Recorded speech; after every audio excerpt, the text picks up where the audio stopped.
नमस्कार दोस्तों, स्वागत है आपका धर्मवीर लाइव कार्यक्रम में।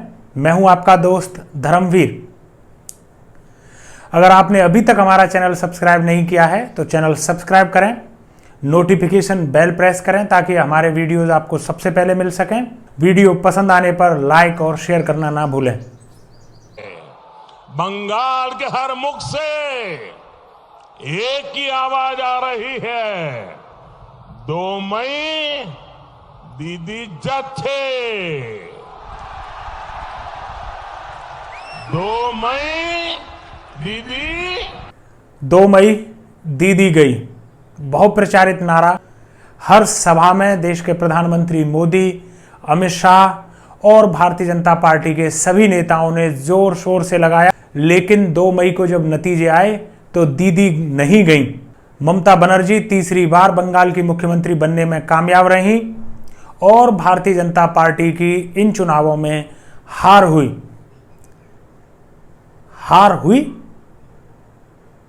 आपको लगता है? शायद आपको लगता होगा, लेकिन मुझे नहीं लगता। हां, भारतीय जनता पार्टी चुनाव जीती नहीं, लेकिन वो हारी भी नहीं। पश्चिम बंगाल चुनाव में अभी के लिए सत्ता भले ही ममता बनर्जी को मिली हो, लेकिन जीती वो अकेली नहीं है। उनके अलावा भारतीय जनता पार्टी भी जीती है। अगर आप दूसरे शब्दों में कहें तो भले ही भारतीय जनता पार्टी जीती नहीं हो, लेकिन वो हारी तो कतई नहीं है। हां, हारने वाले दल भी हमारे पास हैं। वामपंथी दल हारे हैं, कांग्रेस पार्टी हारी है। और एक बात और मैं आपको बता दूं, मुस्लिमों के बड़े नेता ओवैसी इस चुनाव में भले ही उनका प्रदर्शन आशानुरूप नहीं रहा हो, लेकिन बंगाल चुनाव में ना तो भारतीय जनता पार्टी हारी है और ना ही ओवैसी हारे हैं। भारतीय जनता पार्टी जीती नहीं तो हारी भी नहीं, और ओवैसी भी जीते नहीं तो हारे भी नहीं। कैसे? आइए जानते हैं इस वीडियो में।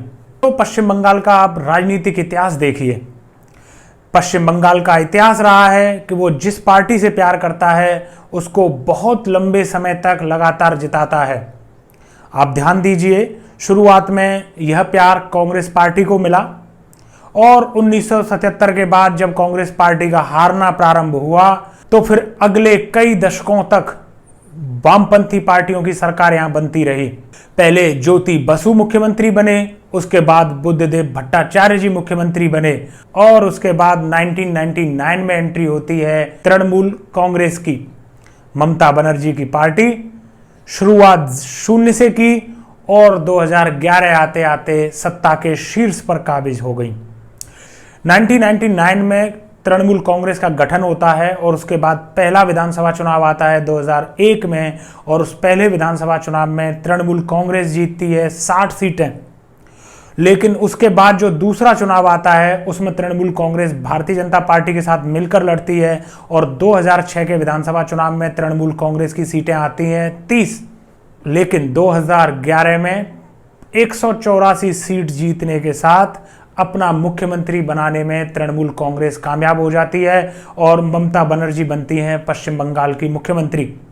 अगर आप पश्चिम बंगाल के इस इतिहास पर नजर डालें तो आप पाते हैं कि विपक्षी पार्टियां धीरे धीरे आगे बढ़ती हैं। सबसे पहले वामपंथी दल विपक्षी थे, तो धीरे धीरे वामपंथी दल आगे बढ़े और उन्होंने कांग्रेस पार्टी का सुपड़ा साफ किया। लेकिन जब वामपंथियों की सरकार चली तो कांग्रेस पार्टी विपक्ष में थी और धीरे धीरे कांग्रेस पार्टी का विपक्ष खत्म हुआ और तृणमूल कांग्रेस ने मुख्य विपक्षी की जगह ली। और तृणमूल कांग्रेस जब सत्ता में आई तो वामपंथी और कांग्रेस विपक्ष के तौर पर खत्म हुए और मुख्य विपक्ष की जगह ली है भारतीय जनता पार्टी ने। भारतीय जनता पार्टी 2016 में मात्र 3 विधानसभा सीट लेकर आई थी, लेकिन 2021 में भारतीय जनता पार्टी लगभग 80 सीटें लेकर बैठी है। और जिस तरह का इतिहास पश्चिम बंगाल का रहा है, वहां पर विपक्ष में जो दल होता है वही दल आने वाले कुछ दशकों में सरकार बनाने का मौका पाता है। तो भारतीय जनता पार्टी भले ही इस बार का चुनाव नहीं जीती, लेकिन भारतीय जनता पार्टी चुनाव हारी नहीं है और उसके लिए भविष्य की अनंत संभावनाएं उसका वेट कर रही हैं। जिस हिसाब का religious polarisation Bharatiya Janata party करती है, उस लिहाज से जिस किसी भी दिन हिंदू वोटर्स पूरी तरीके से भारतीय जनता पार्टी के पक्ष में लामबंद होते हैं, उस स्थिति में भारतीय जनता पार्टी की सरकार बनने से कोई नहीं रोक पाएगा। तो आने वाला समय कांग्रेस पार्टी और वामपंथियों का नहीं है, हारे तो यही दो दल हैं। आने वाला समय तृणमूल कांग्रेस वर्सेस भारतीय जनता पार्टी का होने वाला है। और अगर 2024 में भारतीय जनता पार्टी केंद्र में वापस सरकार बनाने में कामयाब हो जाती है तो मेरा प्रेडिक्शन यह कहता है कि 2026 का जो चुनाव होगा वह तृणमूल कांग्रेस के लिए बेहद मुश्किल भरा हो सकता है। हाँ, अगर 2024 के चुनाव में भारतीय जनता पार्टी केंद्र में वापसी नहीं कर पाती है और वहां पर दूसरी किसी पार्टी की सरकार बनती है, उस स्थिति में संभव है कि तृणमूल कांग्रेस छोड़कर भारतीय जनता पार्टी में आए हुए नेता वापस तृणमूल कांग्रेस के पास चले जाएं। यह मैं क्यों कह रहा हूं? केंद्र सरकार से तृणमूल कांग्रेस के नेताओं का क्या संबंध है? दोस्तों, केंद्र सरकार से तृणमूल कांग्रेस के नेताओं का संबंध तभी से है जब से पश्चिम बंगाल में शारदा स्कैम हुआ है।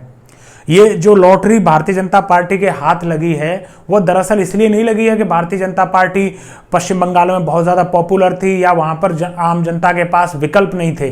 तृणमूल कांग्रेस से भी बड़े विकल्प लेफ्ट और कांग्रेस वहाँ मौजूद थे, लेकिन भारतीय जनता पार्टी वहां अपनी पैठ बनाने में कामयाब इसलिए हुई है क्योंकि शारदा स्कैम की जांच सेंट्रल ब्यूरो ऑफ इन्वेस्टिगेशन अर्थात सीबीआई कर रही थी और सीबीआई के रडार पर तृणमूल कांग्रेस के जो नेता आते गए वही नेता टीएमसी छोड़कर भारतीय जनता पार्टी में शामिल होते गए। और दोस्तों, चुनाव तो नेता ही जीतते हैं। जितने अच्छे आपके पास नेता उतनी ही ज्यादा उनकी पकड़, उतना ही अच्छा उनका बूथ मैनेजमेंट और उतनी ही जल्दी आपके जीतने की संभावना। तो पश्चिम बंगाल में भारतीय जनता पार्टी का उभार केवल इसलिए नहीं है कि भारतीय जनता पार्टी केंद्र में रूल कर रही है, उसका उभार इसलिए है क्योंकि भारतीय जनता पार्टी सीबीआई की मदद से तृणमूल कांग्रेस के बहुत सारे नेताओं को तोड़कर अपनी पार्टी में लाने में कामयाब रही और चुनाव तो आखिर नेता ही जिताते हैं। तो 2024 में अगर भारतीय जनता पार्टी की सरकार केंद्र में रिपीट होती है तो यह संभावना बनी रहेगी कि जो तृणमूल कांग्रेस के नेता भारतीय जनता पार्टी में गए हैं वह वहां बरकरार रहेंगे और ऐसे हालात में 2026 का विधानसभा चुनाव तृणमूल कांग्रेस के लिए मुश्किल भरा हो सकता है। अच्छा, वीडियो वाइंड अप करें उससे पहले ओवैसी, आप भी जानना चाहते हैं कि मैंने ओवैसी का नाम क्यों लिया। आप देखिए दोस्तों, बंगाल में 27% मुस्लिम वोटर्स हैं और 27% कोई छोटा नंबर नहीं होता है। हम सभी जानते हैं कि भारतीय जनता पार्टी हिंदू वोट्स के पोलराइजेशन की वजह से चुनाव जीतती है और अगर 2026 के चुनाव में भारतीय जनता पार्टी बंगाल जीतने में कामयाब होती है, वह ऐसा समय होगा जब कांग्रेस, तृणमूल कांग्रेस और लेफ्ट बिल्कुल नेपथ्य में जा चुके होंगे और जितने भी मुस्लिम मतदाता हैं वह मुस्लिम लीडर की तरफ देख रहे होंगे। ऐसा कोई भी राज्य जहां पर मुस्लिम मतदाताओं की संख्या 25% से ज्यादा है, ऐसी जगहों पर अगर भारतीय जनता पार्टी जीतती जाएगी तो उसी राज्य में ओवैसी की पार्टी के लिए भी चांस बढ़ते जाएंगे। ओवैसी ओरिजिनली बंगाली नहीं है, वह हैदराबाद से आते हैं, लेकिन कट्टर मुस्लिम वोटर्स में वो काफी पॉपुलर हैं। ऐसे राज्य जहां पर मुस्लिम वोटर्स की संख्या 25% से ज्यादा है, वहां पर भारतीय जनता पार्टी अपनी जीत के लिए वोट्स का रिलीजन के आधार पर पोलराइजेशन करेगी।